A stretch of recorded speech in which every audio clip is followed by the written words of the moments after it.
I talk, you listen, or you turn the channel. Either way, I'm still going to talk.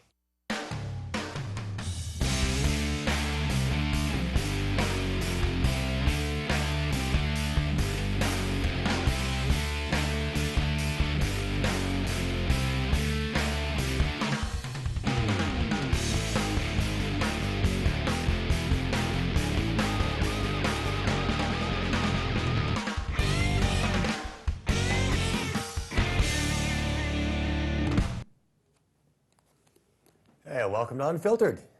Another week, man, a ton of news. Let me start out, again, another pizza delivery story, where I usually either start or end up. I was delivering the other night. I delivered to Panucci's, one of the bartenders' orders, every Monday night. So I walk in, this guy sitting in the bar says, "Hey, Rick Blood." And I went, "Yeah." He says, "My nephew loves your show." He says, watches you all the time. He says he thinks you're just king of everything. So he asked me if I'd bring him on the show, because I don't have many guests anymore, just for setup reasons and that kind of thing. But I told him I'd at least say hi. And 15-year-old Keegan Riley, I know you're watching, and I believe you're a high school student out at Keene High. Your Uncle Brad told me that you're a fan of the show. He also told me you're a cancer survivor. He's found out, was diagnosed when he was 7 years old. So, Keegan, get in touch, man. We can find something for you to do around here. Yeah, come down, we'll hang out, talk. I'd like to find some young views again, I don't know. Other than my old views. And this one's going to probably drive a lot of people crazy. Alas, the Super Bowl's over. Patriots didn't make it. And I was disappointed that they didn't do it, but I was more disappointed in the fact that people were saying, oh, a perfect 18-0 record and it's completely ruined because they lost one game. And that's crap. The football, you cannot judge the best team in football on one game. Everybody has an off day, Maybe if you want to get real technical, let's make the Super Bowl like the World Series. Imagine the revenue there. 7 games, the span of a week, 1 game every night. Then we would see who the best football team in the country is. You see what the right? Guys, be nobody left. You're right.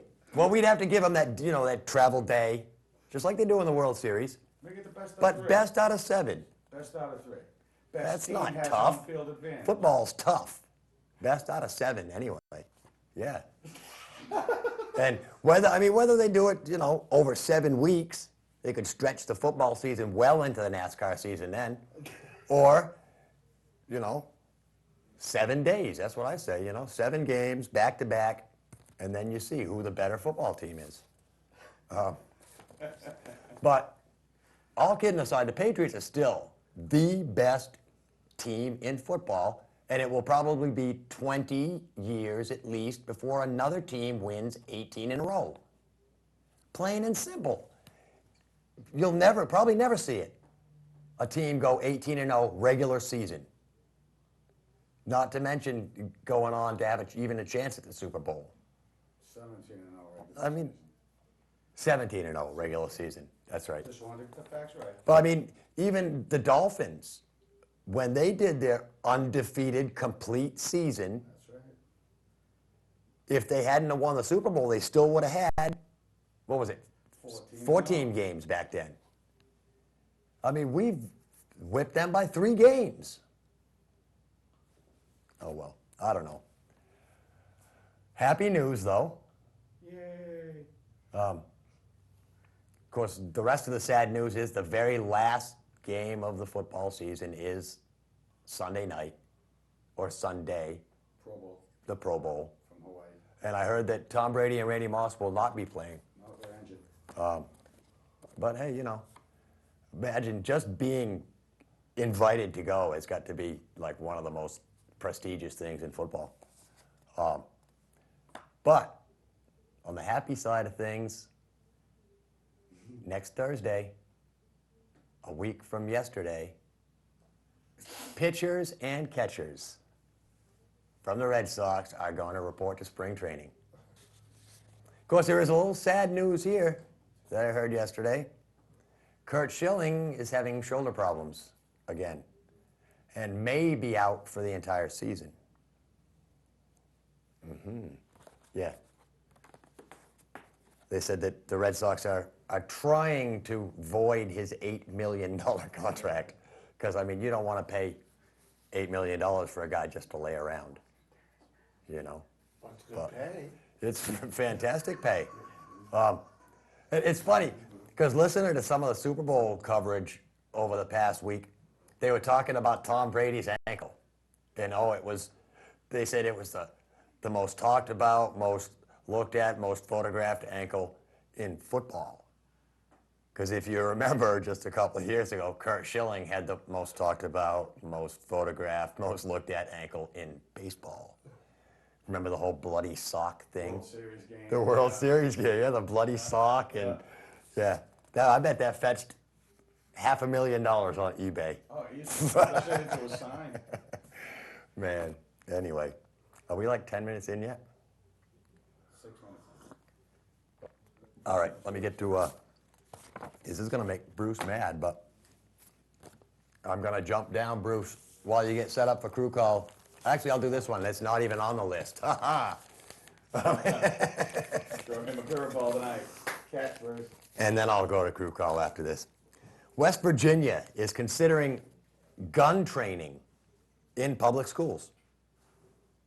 And not for reasons, I mean, other than the fact that they say the population of hunters in the state is getting older, and the older hunters aren't being replaced by the younger hunters. Kids don't hunt anymore. You know, they go on and play stupid video games instead of going and hunting and fishing, and West Virginia is saying that state revenues are down because they don't charge senior citizens for hunting licenses, and young people aren't buying hunting licenses. So, but I mean, I see that as a good thing. You teach kids to respect guns, and that, I mean, when I first heard this, I said, you know what they need to do is they need to teach kids the consequences of shooting somebody, so every kid should get shot. You know, not fatally or anything, but just, you know, clip the kid or something and go, there, you don't shoot people because it hurts. You know, you learn firsthand. Same thing with the stove, you know. You can tell a kid the stove's hot, stay away from the stove's hot, but until the kid touches that stove and burns himself, you know, anyway. That was a stupid thought I had. All right, I think we're set up for crew call. And on camera 1, as usual, sorry, Mike, I was working into camera 3 and then jumped you. Yeah, I'm good. I'm here. Camera 1, we have Greg, as usual. And on camera 3, we have Mike, and standing next to Mike is Rob Kays. He's our cameraman in training. I'm going to bring him on, give him a little work. That's Tarzan's youngest boy. And came down to join in the fun that his dad has every week, which is very cool. And thanks for being here, Rob. And in the booth, looking. How's it going out there, Rick? It's empty in there, isn't it, Bruce? It's a mite empty in here. Andrea is not feeling well tonight, so she went home. Yeah, I picked her up from work, and she said, she met me here, and she said she had a horrible Down the migraine. street. She's got a bad headache. The weather plays havoc with her head, with the pressure changes and everything, so she's at home on medication, trying to be less painful. Yeah, more well, pain-free. hopefully she'll feel better. Man, this weather, I think, is killing us all. The weather kills everybody. Yeah. I'm so tired of winter. Yeah. All the snow. It's like a roller coaster ride getting into my driveway now because of the big hump of snow that the plow's been think it's nice enough kinda to leave fun. behind, and it's been freezing because I'm too lazy to get out there and chip away. Yeah. But Yep. Other than that, things are going pretty well. We got NASCAR coming. Yeah, and Yeehaw. you're back to like less hours at work too. You're not doing the whole 12-hour a day thing No, they're anymore, still right? getting me up before the chickens. I'm there at 6 in the morning, and then we get out at 3. So at least I know what the house looks like now in the daylight because I get to see it again. But That's nice. it's not too bad. We're working some of the bugs out, still finding a few cockroaches here and there, but for the most Yeah. part, we're getting a handle on things. But And don't worry about the light thing. Don't. It's minute by minute, every single day. It's getting lighter later. I'm like just that? looking forward to warmer. Yeah. I want to see things melt. And I don't care about the high. I don't look at the high temperatures of the day. I look at the low temperatures. You know, once you see the lows in like the 40s and 50s, upper 40s and 50s, then you know we're golden. But we've got 2 months anyway. Right. And actually, this week was Groundhog's Day. Tomorrow, today, No, earlier this week. Earlier this week. earlier this week, and I think it was cloudy, right? Yeah, no, he saw a shadow. Did he? Yes, On Saturday was Groundhog Day. Oh well. So I guess another 6 weeks of winter.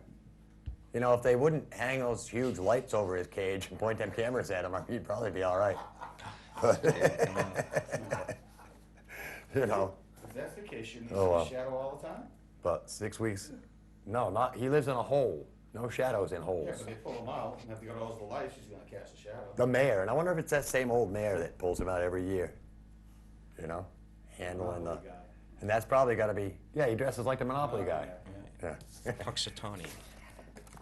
All right, but you had I did notice Andrea's not gonna let NASCAR slip away, is she? Because No, she wanted me to make sure that everybody's aware that the Bud Shootout's coming up tomorrow night Yes. on Saturday, so don't miss that. And Is that Fox or is that network? it's going to be on Fox, All right. I believe. And on Sunday they're going to qualify for the front row of the Daytona 500. Because on Sunday qualifying day they actually set the front row, first and second starters, and then on Thursday of this coming week we're going to have the Twin 150s where they determine the rest of the field. So that ought to be a See, lot of that's- fun to watch. It's going to be the first actual races out on the track where we get to see everybody painted up in their pretty colors and going yeah. for it. So Yeah. can't wait. And that'll probably be a network race.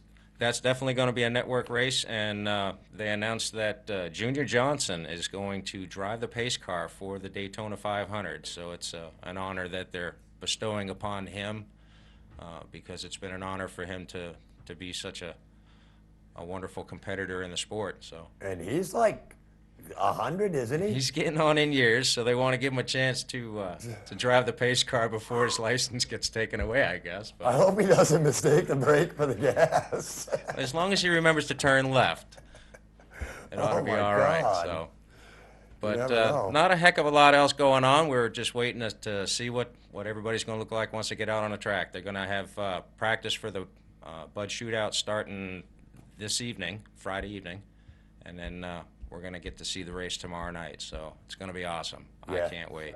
But, Yeah, Saturday night, yeah. but that's about it, Bud. So Yeah. back to you. We air Friday night. I know, that's what I said. So this is like Friday night. Yeah, it's Friday night. Saturday. It's Friday night, everybody.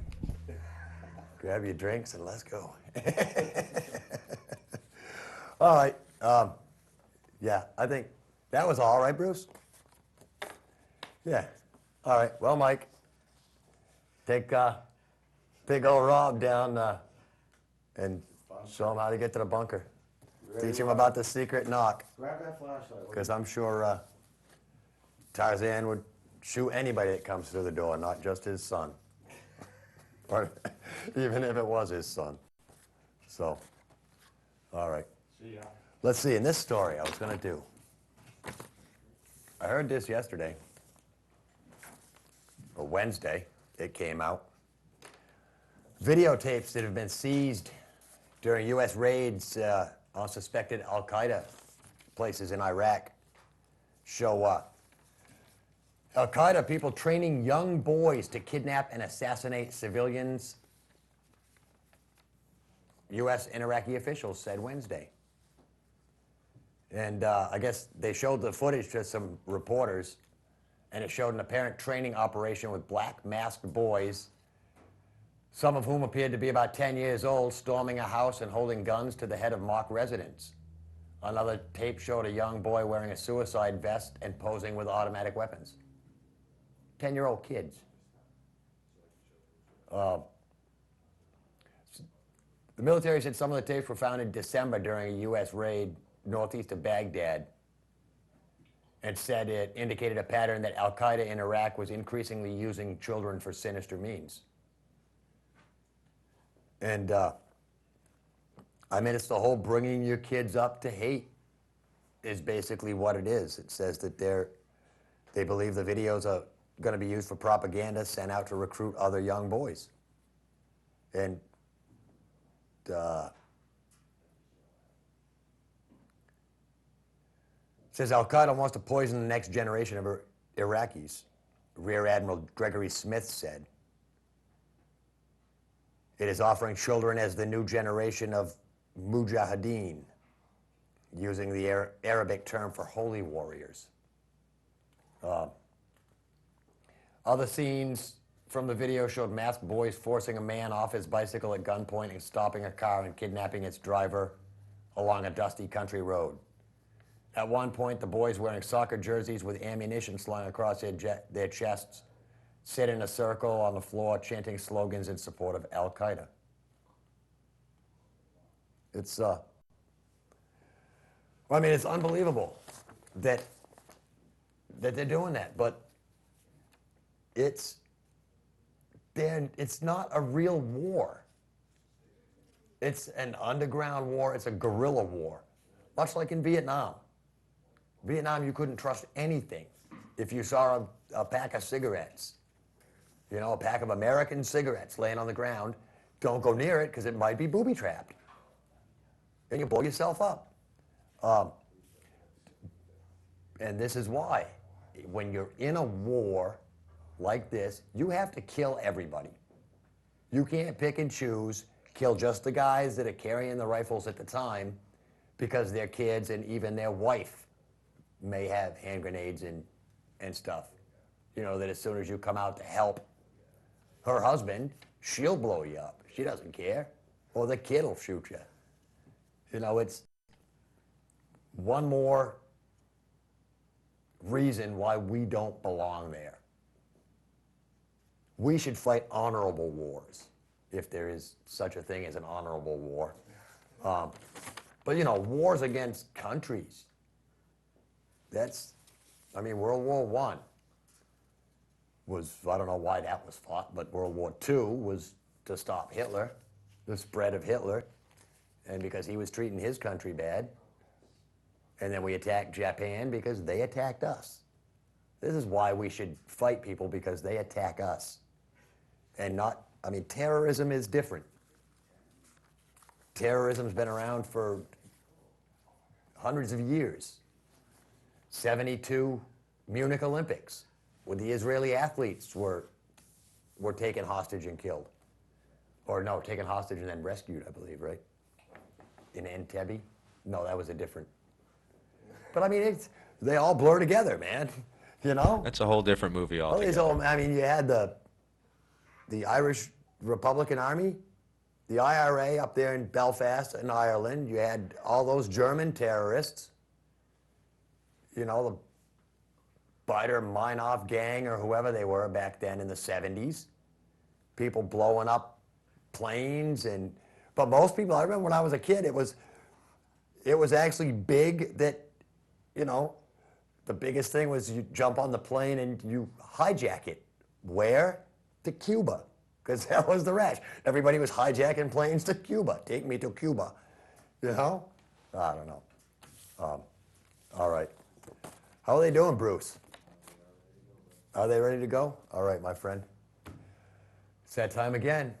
I'm sure there's going to be some sad stuff. There's going to be some funny stuff, but there's going to be some stuff with Tarzan and Bunker BS. Hey, brother. What the hell's going on up there, Rick? Oh, man. Just stumbled my words. That's all right. My hearing's a little shot tonight. How's it going, Rick? How's it going? It's all right. Yeah, I'm just finishing up here. Just a minute. Yeah. Okay. That's all right. There you go, Cheetah. Take care of that for me, baby. Ow! Don't let it hit you on the way out. Easy, buddy. Easy, buddy. No, I never have good news when I open this part of my segment, and I'm not going to start by not giving you this number. It's 3,000 952 deaths as of today. And this holy stinking war we're in, Rick, It's not right, man. you know. Oh, boy, New Hampshire man dies in Iraq. Nathaniel Hardy, Navy SEAL, hero, our main man, our main people. It's a tragedy. He died in combat gunfire on Monday. And he's from Durham, New Hampshire. And he happens to be a hero. And I'd like to say, you're my hero too. Thank you very much for serving our country. You know what's coming up next, Rick? We got the moving wall, the Vietnam Veteran Memorial, on May 22nd and May 26th. It's going to be in Center Ossipee. And it's a replica of the original wall there in good old Washington, D.C. Nice, bud, And nice. it can bring a grown man to his knees because it brought me to my knees when I first saw it there, the old tech there in New Hampshire, in Concord, New Hampshire. We're there, buddy. And I think it's not too far away to put on your calendar. I think that the Vietnam War will never be forgotten, and the Vietnam veterans will never be forgotten by this country, because now we appreciate our veterans and our service people. And I think it's a great thing. I think all you check your old calendars, see if you can squeeze in some room there Memorial Day weekend. Maybe we'll take a camera over and get some shots of it. That's a good idea, Rick. You know, we got a good feel good story here tonight, and then it happens to be Nick Fletcher happens to be my feel good story for the night. He happens to be in a program that's formalized internship for kids who are more comfortable outside brick walls instead of being in a school setting. Now, Nick happens to be taking a hold of his future, and he's taking it to the limits at a young age that he is. I don't know Nick from a hole in the wall in a bunker, but I've seen him around when I've come upstairs, and he seems pretty quiet guy, pretty relaxed, and I think we all give him a shout out for Nick Fletcher tonight. Nice. Way to go, Nick! Nice. Another story, Rick. You know, we got the freaking house in New Hampshire here. They want to jump the clock off. They want to call it the zone out here. No time or time change. Going to jump off the clock. They want to jump it off to 2 hours. Considered in the house on February 6th. Now, if you happen to be over the border like you were expressing to me the other day, what was that, Fitzwilliam and Fitzwilliam and Winchendon or Chesterfield and Brattleboro. their time Yeah. slot is still an hour. So good old New Hampshire wants to jump too and save a lot of daylight there. Don't we want to do that, folks? Right? Right. Daylight savings time, 2 hours. And Okay. there's the New Hampshire people, the New Hampshire government is studying this, right? This is before the House, yes. They're having a vote, brother. They're going to decide if they want to go down that road. Once again, you know. Once again, we got the, excuse me here for a second, to honor the men and women, a resting spot there in Bosquen, New Hampshire, Saturday, May 31st to September 11th, 24 notes will flow through the air over there in Bosquen. Now, this is a very, very nice place. It's not a short drive to Bosquen, but it's a drive worth taking and worth making if anybody has the time and can afford it. 100 Nights of Remembrance honored the fallen heroes. Fallen heroes. How else can you say it? And that's the National Cemetery, right, in Boscawen? That's for the For the service for people? the veterans from New Hampshire. Yes. Yep. Yes. Yep. Those guys have done a bang-up job raising money and supporting the troops and being there with these taps that are played. It's just inspiring to me to even think that this still is going on for our men and women in this country. It Yeah, just and- inspires me to death. You know, I'll tell you something that doesn't inspire me. And right as of now, the boys and me in the frickin' bunker, we're giving a new mayor of Oz, Keene here, we're giving him 9 lives. And as of today, he's happened to use up one of his lives. And he happened to make a faux pas. I'm sorry, Mr. Mayor, but we're going to take one of your lives away from you. It happened to be your Kyle Petty, your Tom Petty thing. I still not sure if why you got your rock mixed up with your NASCAR, but we'll give you 8 more lives to spend the rest of the time in our great city of Keene here. Excuse the Oz reference here, Mr. Mayor. I doubt you're watching anyways. You know what? I think I'm gonna go get that coffee that Mike never brought me last week. Oh, nice. He probably drank it. See you, Tarzan. Tarzan's out of here. Oh, man. Yeah, 100 Nights of Remembrance going on, and they've actually been carrying on, I believe, every Sunday at 1 o'clock. They play taps over there in Boscawen. This was great. Came out the other day. Finally, somebody admits it. CIA Director Michael Hayden, in congressional testimony on Tuesday, became the first administration official to admit publicly that they were using waterboarding on some of the detainees following the September 11th attack. Yep, waterboarding. And apparently it's not torture if you really need to do it. It's basically what they said. Hayden told the committee that we used it against these 3 detainees because of the circumstances at the time.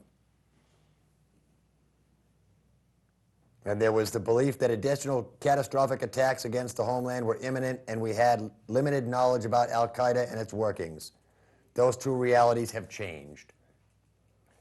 But I can't remember, one of the news stories I was listening to on TV earlier was somebody said, well, if Al-Qaeda used waterboarding on our soldiers, would it be torture then? My point is, Al-Qaeda would not use waterboarding on our guys. Well, they might use it on our guys, but for one thing, Al-Qaeda wouldn't question our guys. They'd pretty much just torture them and kill them. That's where the difference is between our government and terrorists are.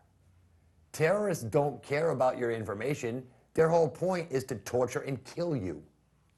Plain and simple. They don't care about rules. They don't care about, is it torture, is it not torture, is it torture, is it not torture. They don't spend months and months debating on whether they're going to hack some guy's genitals off. They go, this sounds pretty cool. Off it goes, you know? And if we're going to fight a war against terrorists, we have to become just as ruthless as the terrorists. And we have to say, yeah, I mean, Vietnam. What were the big tortures in Vietnam? Bamboo splinters under the fingernails, right?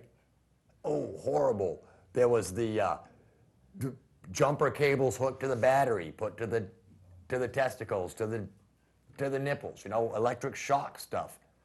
Just horrible tortures.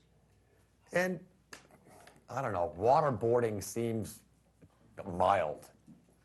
You know, it takes a lot for a person to drown, really. And if it's very well controlled, you know, then you can get away with using it. I don't know. It's stupid anyway. Yeah, use whatever means you have to use. Get the information, stop them. All right, what's next? Oh, the funny story, yeah. It doesn't get, I mean, I could not write something this funny. Apparently a woman was pulled over at St. Augustine last Sunday for allegedly running a red light. When the cop walked up to the window, what he found shocked him. He found the woman in the front seat, 46 years old. On the seat next to her was a case of beer, seat belted into the car. In the back seat was her daughter and 16-month-old granddaughter with no seat belts. You know, you wouldn't want your beer to go through the windshield in a crash. That would be alcohol abuse, man. You know, a baby, you know, chances are babies are soft, they won't break the window. So, but beer cans flying around in a wreck is just dangerous. I don't know. Her bail was set at $31,000. It doesn't say if they looked at her and just said, haven't you watched Britney? They should have. She's back in the news. She's been released. She's been in, she's out, she's in, she's out. I don't know.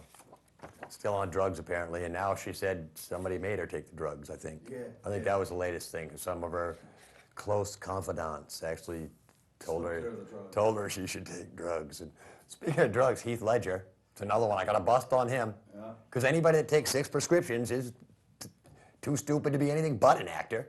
Yep. You know? Take 3 different kinds of painkillers, 2 different kinds of sleeping pills, and 2 anti-anxiety drugs. Maybe that'll calm me down. Yeah, it did.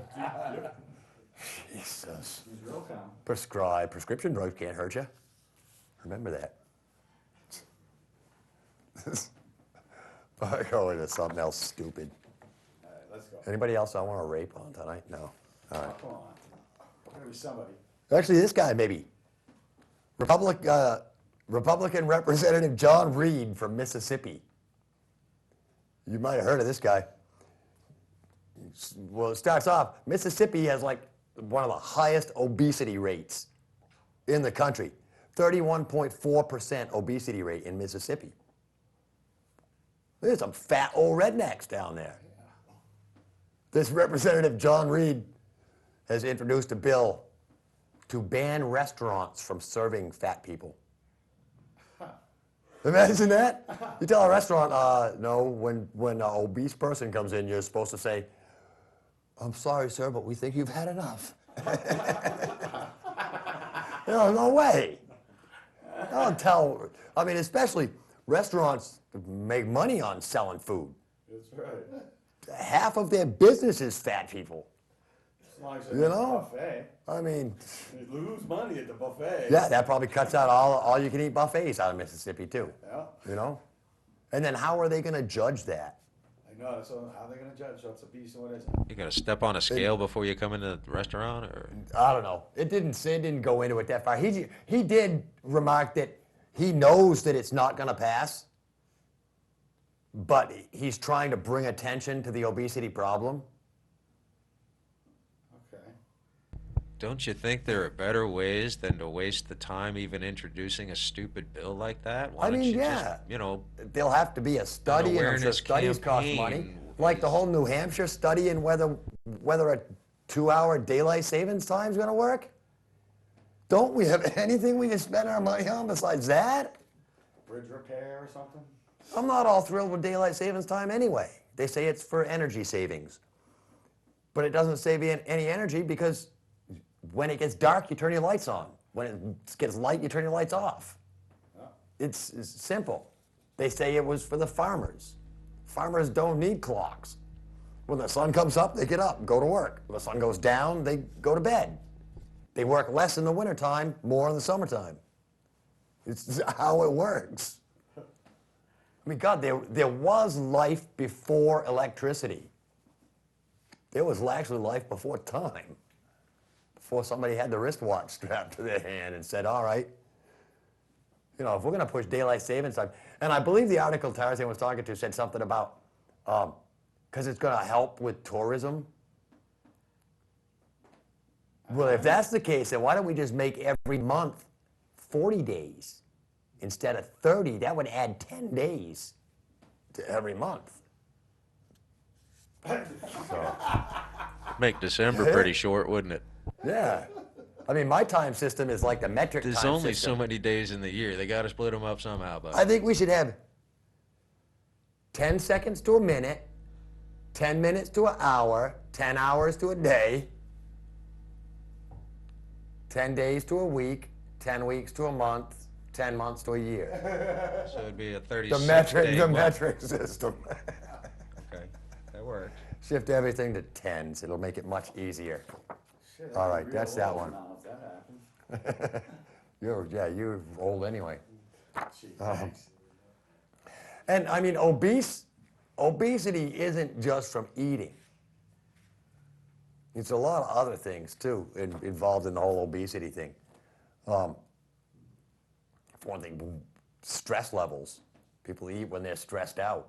You know, stress levels these days are high. Just just getting up in the morning, putting your feet on the floor, you're stressed out, wondering, you know, is the Dow Jones going up or down? How many people are dying in Iraq? This, that, is my next door neighbor's mother gonna freak out and kill her kids, you know, that kind of stuff. But according to this week's edition of Proceedings of the National Academy of Sciences, researchers say that people are spending more time in front of their TV and computers and less time outdoors in outdoor recreational stuff. And that it affects more than just their health.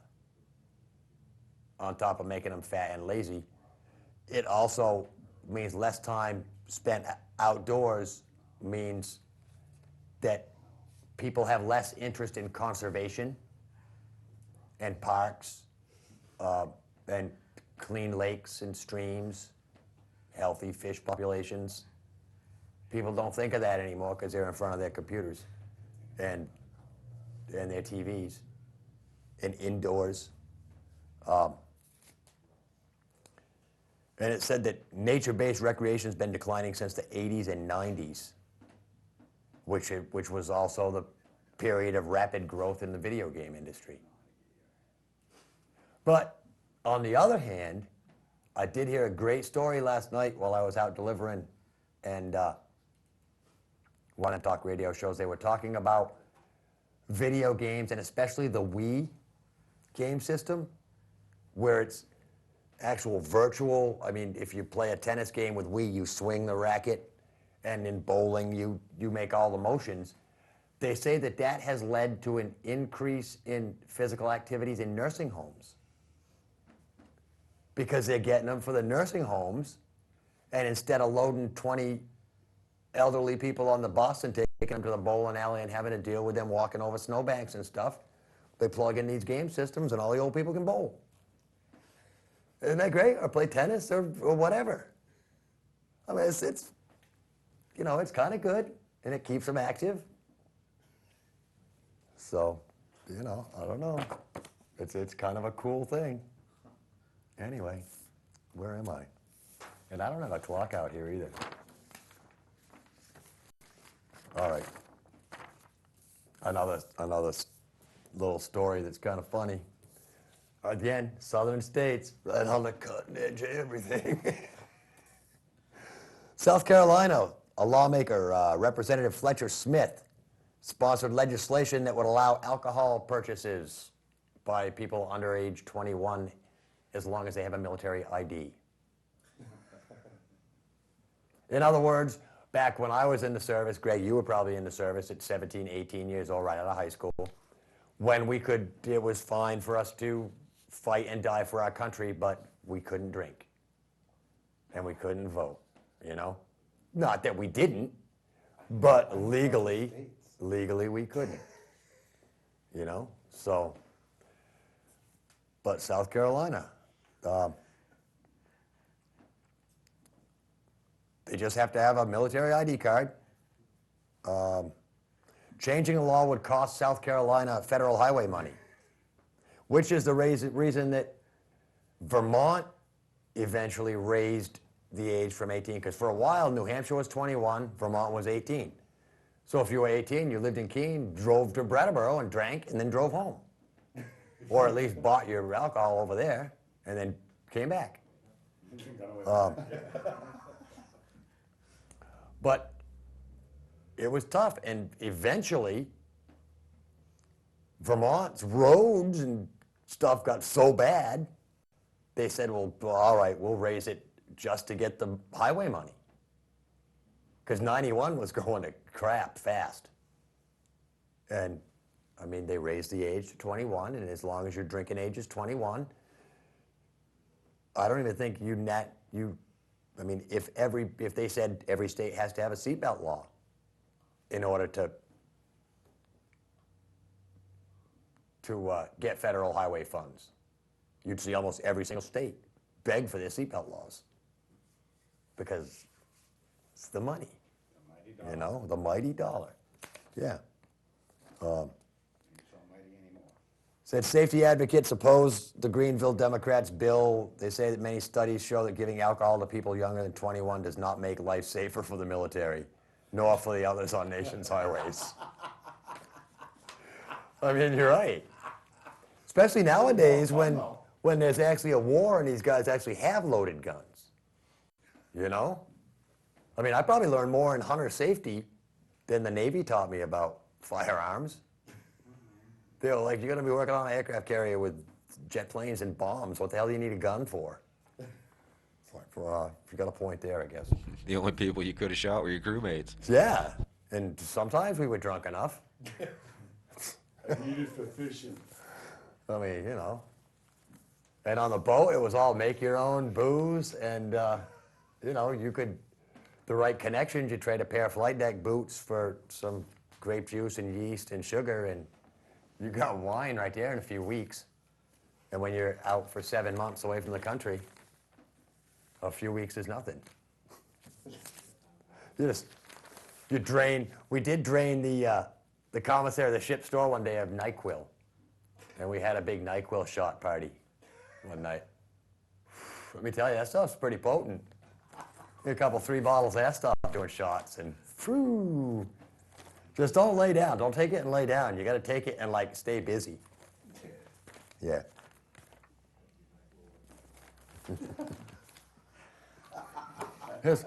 Roger Clemens said this week that he doesn't take steroids. He's never taken steroids or human growth hormone or performance-enhancing drugs.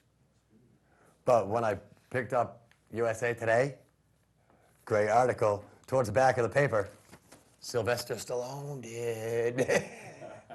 He's like bragging about the effects that, oh yeah, I bulked up on this stuff. But, you know, it's not a good thing. What does it say? But he learned last year. If the governor ever took him. Last year, Stallone was caught smuggling 48 vials of this HGH into Australia. And in May, he was ordered to pay $10,651 in fines. Yeah. And court costs. But it's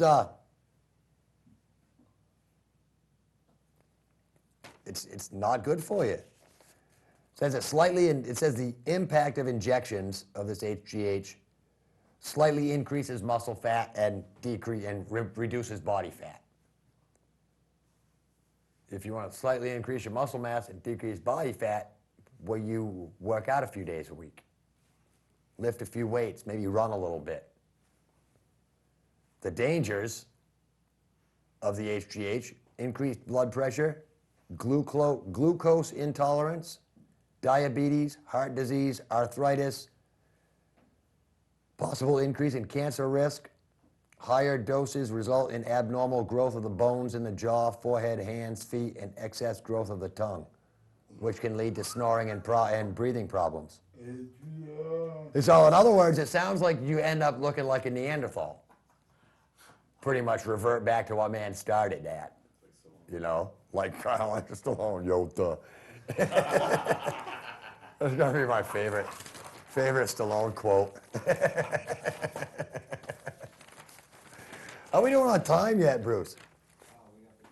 Do we? Man, how did I burn through all that stuff so fast? 15 minutes. 15 minutes. All right, well, I'm not going to talk about that anymore. What else did I want to bust on tonight? The military drinking stuff. Waterboarding. Let's go back to that. And this video with the kids. I mean, the whole Middle East thing, I still say, you know, it's funny. I watched Iron Eagle. Was on AMC again. That's one of the movies they've been replaying, like Hunt for Red October. And it's funny, this supposedly Iraqi general or whatever, they're the bad guy in the movie is. I mean, they do make him out stupid. You know, just like all the other Arabs that they put on TV, you know. Yeah, they did. It's funny. But I don't know, when you've got kids carrying, USA Today had a big story on top of the one that I found on the internet about the Al Qaeda video.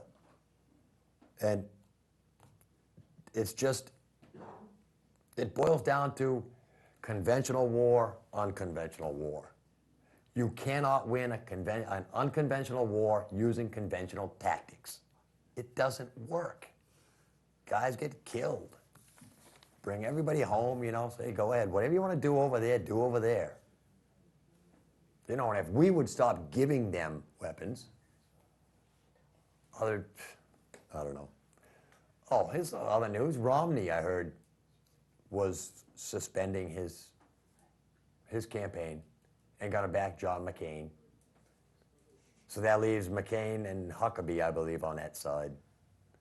And on the other side, I don't know. My head like spun all the way around on Super Tuesday. I couldn't believe it. It was like all the way around. I didn't feel nothing in my neck. And I lost the entire presidential race now. I got no clue. I had a scorecard and everything. It's worse than, I mean, I thought being a manager of like a baseball team, a softball team was tough. You know, when you had to keep track of everybody's, what they did, you know, all the different little initials and shit.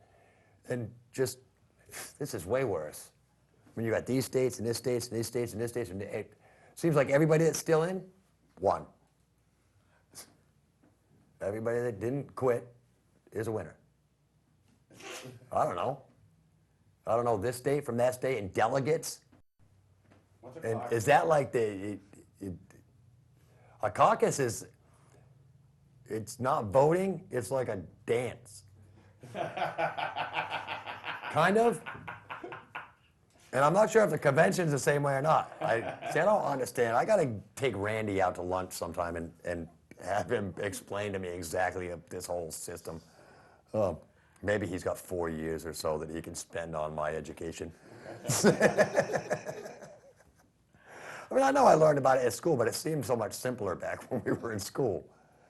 But there's like the delegates and, a caucus is where you're like, they all get in a gymnasium or a big place and they hold up signs and everybody gathers around and say, oh, hey, I like your guy, I like your guy. And then somebody goes around and counts all the people at the signs. And then they go, time out, and it's like speed dating or something. Everybody wanders around, they go, oh, never mind, I don't like that guy anymore, I like your guy better. So they go stand next to his sign for the next count, and then that guy wins or something, I don't know. They have a big party. Who's got the hunt? It's stupid, really. And then what I can't get is that you don't have to run for president in certain states if you don't want. Like I think Michigan was the one that was bugging me. And it was because Hillary was the only major Democratic candidate on their ballot. Because nobody else decided to be on that ballot or something. And I mean, if you're gonna run for president, you should run to everywhere. It seems to me, you can't just go, well, all right, I'm gonna try for president here and try for president here and try for president here, but I don't care about all the rest of the places. Yeah, hell, Tennessee or something, yeah. You know, I mean, I don't get it. And I mean, it seems like everybody's voted like 3 or 4 times already, and we still don't know who the president is. And I've heard all this crap, the talk radio stuff at night, all blabbing the Super Tuesday stuff and the voting stuff and well, I'm undeclared, but they gave me the wrong ballot and I didn't want to vote this way, I wanted to vote that way, and if I vote this way, I can change next week and vote the other way. I mean, this sounds actually worse than American Idol. You know? At least American Idol, you see the progress and if you change your mind because your person got voted out, but don't like, all right, well, I'm going to vote for this person just because that other person is running and I don't want them, so I'll vote for this guy because apparently Hillary can beat McCain, but Obama can't or something. Or maybe it's Obama can beat McCain, but Hillary can't beat McCain. So they want Republicans that want John McCain can vote for Hillary because she's not going to beat McCain. So But it's crap is what it is. yeah, it's a game. Why don't we, I mean, American Gladiator, the 6 presidents, There you go. you know? Run them through the whole American Gladiator thing, and the toughest guy wins the presidency, Yeah. you know? It'd probably be Ron Paul. He'd probably outlast them all. Or Hillary. And, you know, at this point, it's funny because before last week's show, Sean came up to me, and he says, "Did you hear the news? Arlo Guthrie made his endorsement for president," because he knows I'm an Arlo Guthrie fan. And I said, "Well, all right, Sean, who do you endorse?" I mean, I knew the answer. Sean goes, "Ron Paul."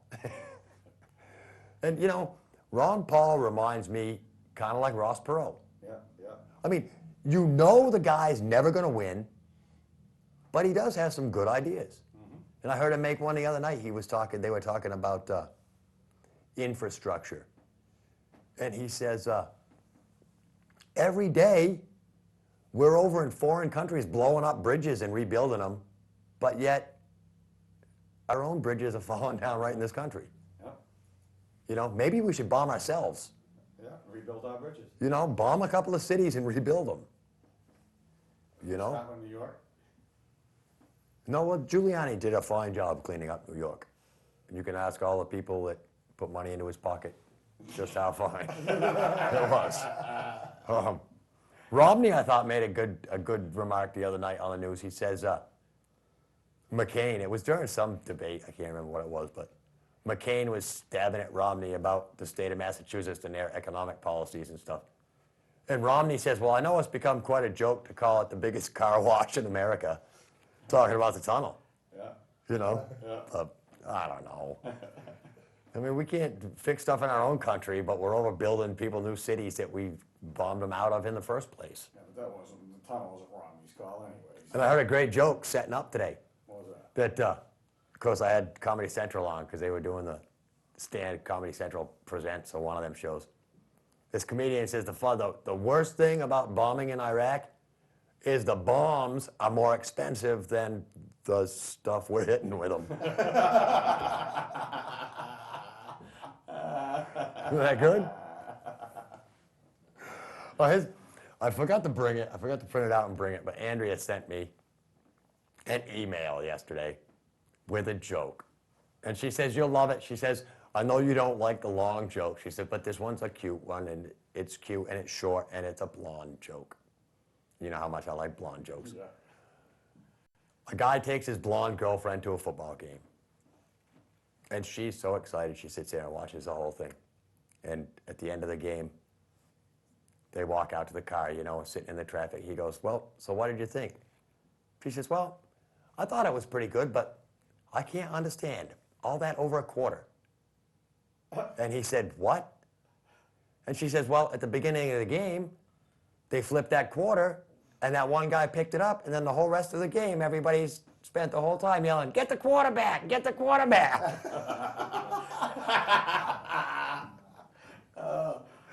Is that good or what?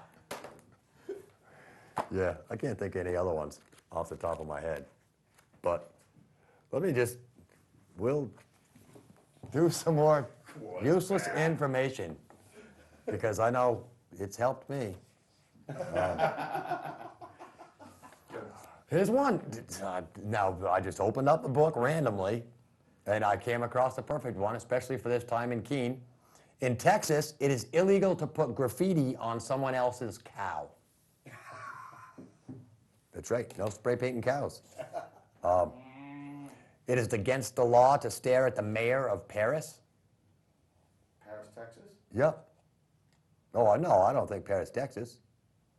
Paris. In the United Kingdom, there is no act of parliament making it illegal to commit murder. Murder is only illegal due to legal precedent. Huh? Yeah. Again, can I hear There's no law that makes murder? that makes murder illegal, but murder's illegal because of precedent. Because the first guy got charged. Yeah. It's pretty weird, huh? In Cleveland, Ohio, it is illegal to catch mice without a hunting license. Isn't that Big time mouse hunter. Mouse. Oh. The mouse hunter. There are more Barbie dolls in Italy than there are Canadians in Canada. What do you think of that? I do. Isn't that neat? 94% of all households in Belgium with children under the age of 14 years old own Lego products. Oh, 3 minutes. I said go to camera He too. followed, so he got you. That's nice. I figured he would. Okay. Here's one. Anybody wearing Levi's right now, look at your zipper. No, Levi's. Because the YKK on the zipper of your Levi's stands for Yoshida Kagyo Kabushibabasha, Baba. the world's largest zipper manufacturer. Yeah. Japanese. That last word has like 50 letters in it, and every other one is a vowel, so I don't know. Most people button their shirts upward. Yeah. Yeah. No, I button mine down. That's why it's always crooked. There's some other ones. The chocolate chip cookie was invented in 1933. Before that, just Cookies. plain cookies, and you ate the chocolate chips separate, apparently. I don't know. Fortune cookies were actually invented in America by Charles Jung in 1918. Fortune cookies? Yep. Jelly Belly jelly beans were the first jelly beans in outer space when they went up with the astronauts in June 21, 1983, voyage of the Challenger. Jelly Bellies. Speaking of Jelly Bellies, blueberry Jelly Bellies were created especially for Ronald Reagan. They were the only thing he had in his candy dish. California's Frank Epperson invented the popsicle in 1905 when he was 11 years old. Imagine that, 11 years old. Took some juice, put it in the freezer. Genius! Ketchup originated in China. Laws forbidding the sale of sodas on Sunday prompted William Garwood to invent the ice cream sundae in Evanston, Illinois, 1875. 1 minute. All right. Well, thank the crew for coming. Greg and Mike and Rob and Bruce. Andrea, we hope you feel better. Again, I want to say hi to Keegan Riley, if he wasn't watching at the beginning of the show. Want him to know that I said hi to him. Thank Tarzan, a wonderful segment. Next on No Spin, they're going to have a discussion about the renovation of the middle school, plans for the renovation. And I know a lot of people are against that, just think a new one should be built. So stay tuned, get the entire scoop from Chris and Randy. I want to thank my sponsors, Mom's Tattoo, Gemini Screen Print. Thank Cheshire TV, Lee, Nick, everybody. Till next week. Yeah, man.